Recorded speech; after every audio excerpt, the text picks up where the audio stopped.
We're going to be discussing the greatest puzzle that is there. China and Russia are putting in the final pieces to the greatest puzzle in recent human history, which is, of course, the puzzle of the Middle East. When it comes to Syria, Turkey, Iran, Saudi Arabia, Yemen, all this stuff and more, it seems like Russia and China are finalizing this massive puzzle board, and they're putting in the final pieces. This puzzle of the Middle East is finally kind of being settled. We've got Syria, Iran, Saudi Arabia, Turkey, all these countries, Yemen, coming together and saying, like, let's put aside our contrived, manufactured differences that have been manufactured by the West, and let's build a new world.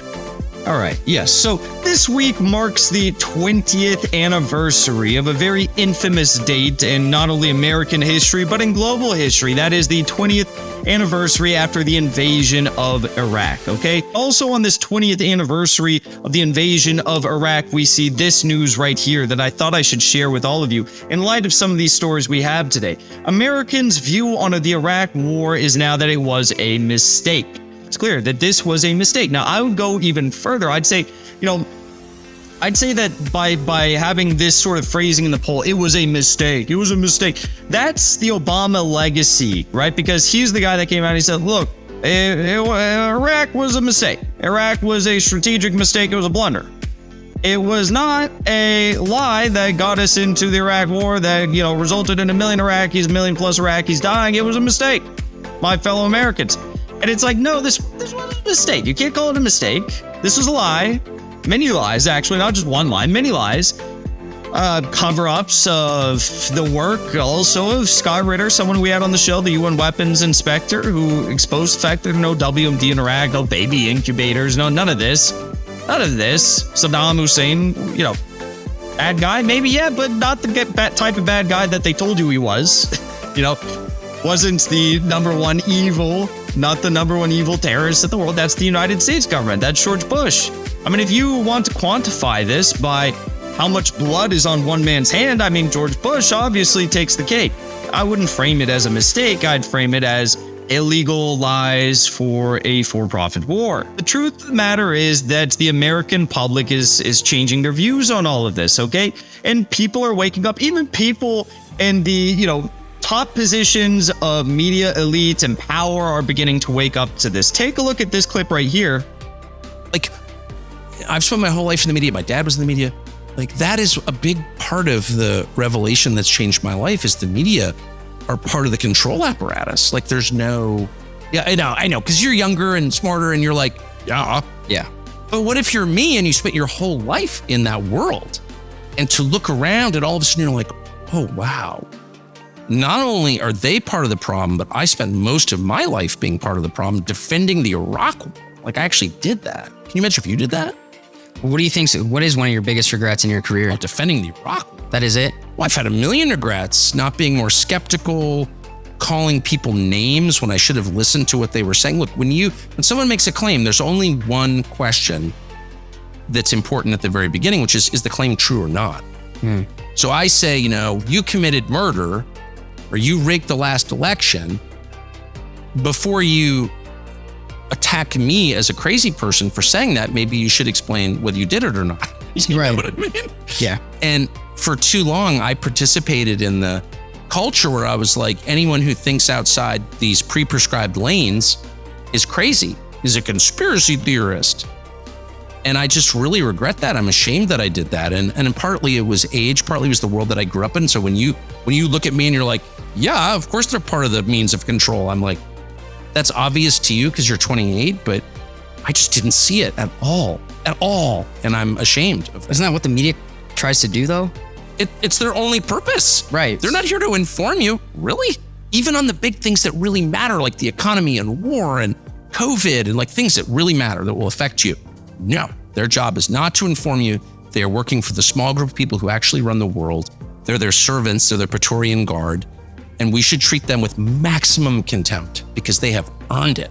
It's a pretty big revelation from Tucker Carlson. I mean, he's admitting to the fact that, I've been party to this apparatus that serves to control, serves to, manufacture different narratives for the American public, for millions and hundreds of millions of people, serves to protect the deep state, serves to protect the people in power who are sacrificing the lives of millions of people to try and make a quick buck. It's a pretty big revelation for someone like him. I mean, he's dropping a truth bomb. People left and right are waking up. But the interesting thing is that it is mostly, in America right now, it is mostly the right. I mean, you see the left. The left is fully embracing all this madness. The left is embracing what it used to reject, what it used to fight against. The left used to fight against the warmongering party and establishment. Now they're embracing it. When it comes to the private healthcare industry and the pharmaceutical industry, they used to be opposed to this stuff. Even Joe Rogan gets it. Like, even look at this, what Joe Rogan says. He says the culture has shifted. Take a listen to this. The culture shift between right and left authoritarianism, and now people don't recognize that if you just stop looking at it in terms of red and blue, look at the actions. Whether it's war, suppression of free speech, pharmacological interventions that are mandatory, whatever the fuck it is, that used to all be associated with the authoritative right, the authoritarian right. And now those things are being embraced by the left.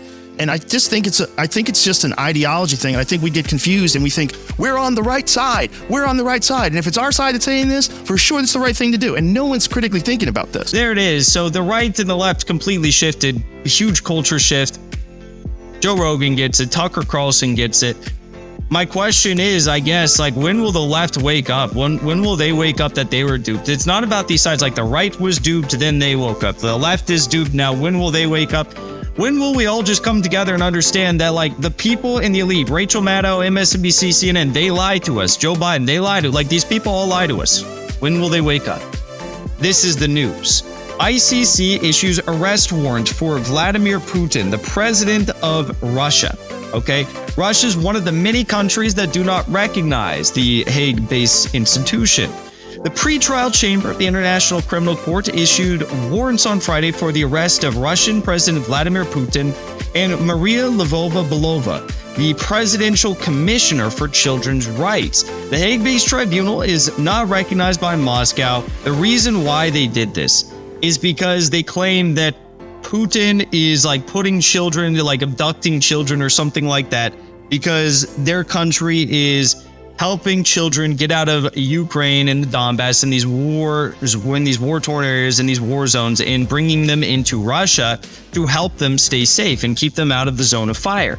The ICC alleged that Putin and Lvova-Belova engaged in the unlawful deportation of population, children, and that of unlawful transfer of population from occupied areas of Ukraine to the Russian Federation. So basically saying that they are unlawfully stealing children and taking them into Russia, when the truth of the matter is that they're doing this to protect children from war zones. Take a look at this. This is what the ICC came out and said. Today, 17th of March 2023, the International Criminal Court has issued 2 warrants of arrest in the Ukraine situation for Vladimir Putin, President of the Russian Federation, and for Maria Lvova-Belova, Commissioner of the Russian President for Children's Rights, for the alleged war crimes of deportation of children from Ukrainian occupied territories into the Russian Federation. It is forbidden by international law for occupied powers to transfer civilians from the territory they live in to other territories. Children enjoy special protection under the Geneva Convention. The contents of the warrants are secret in order to protect victims. The ICC attaches great importance to the protection of victims, especially children. Nevertheless, the judges of the chamber dealing with this case decided to make the existence of the warrants public in the interest of justice and to prevent the commission of future crimes. This is an important moment in the process of justice before the ICC. The judges have reviewed the information and evidence submitted by the prosecutor and determined that there are credible allegations against these persons for the alleged crimes. The ICC is doing its part of work. As a court of law, the judges issued arrest warrants. Their execution depends on international cooperation. I think Gonzalo Lira said it best when he said basically what the International Criminal Court just did was the equivalent of the ICC coming out and saying Slava Ukraini. It's a big nothing burger because the United States doesn't recognize the jurisdiction of the International Criminal Court, nor does Russia. I mean, the United States literally voted against the creation of the International Criminal Court, but they just decided to do something unthinkable, something that makes the International Criminal Court null and void. It turns the International Criminal Court into the joke that we long suspected it was. I mean, it's a nothing burger. It's completely unimportant. It's irrelevant. It's never going to do anything. It's a joke. If you work there, it's a joke. You are a clown participating in a circus. This is you call it a kangaroo court. It is quite literally a kangaroo court. Now, I personally think that the International Criminal Court should immediately arrest Vladimir Zelensky. I mean, this guy, he is shelling innocent children in the Donbass. We have verifiable evidence that they used chemical weapons against the Russians. We have verifiable evidence that's even been confirmed by Amnesty International that they use civilians as human shields in a time of war. They stage military armaments and artillery fire from civilian zones and buildings that civilians occupied. Those are all war crimes confirmed by the Amnesty International. I mean, I would say that this is a war of aggression against their own civilians. We have countless videos of Ukrainians that were gruesomely, torturing Russian soldiers, shooting them in the legs and the kneecaps, watching them bleed out, shooting them left and right from point blank range. We saw videos of them decapitating Russian soldiers. We saw videos of them, of course, killing and brutalizing Ukrainian civilians, tying them to poles and, pulling their pants down, spraying antiseptic dye in their faces. If anyone should be arrested, I think it should be Zelensky, the guy that's orchestrating and funding the Nazi terrorist thugs in his country to brutalize civilians in the Donbass. But hey, that's just me. Also, though, I mean, like, if we are talking about arresting people at the International Criminal Court, don't you think that we might issue warrants for, like, George Bush and Bill Clinton or Obama? I mean, like, we're talking about the illegal bombings of civilians all across the world. In Obama's case, Nigeria or Niger, Somalia, where you have like civilian drone death casualties of upwards of 94%. You've got Yemen, you've got Syria, you got Iraq, Afghanistan, you've got George Bush with Iraq, Afghanistan, you've got Bill Clinton, Yugoslavia, you've got, like all these things, you got Libya, all these different countries that, the blood is on these men's hand, but instead of them getting prosecuted, they get presidential medals of freedom. They get Nobel Peace Prizes with drone casualty rates of civilians upwards of 95%. I mean, don't you think that you would investigate and arrest those guys before you investigate and arrest Vladimir Putin? I mean, I sure think so.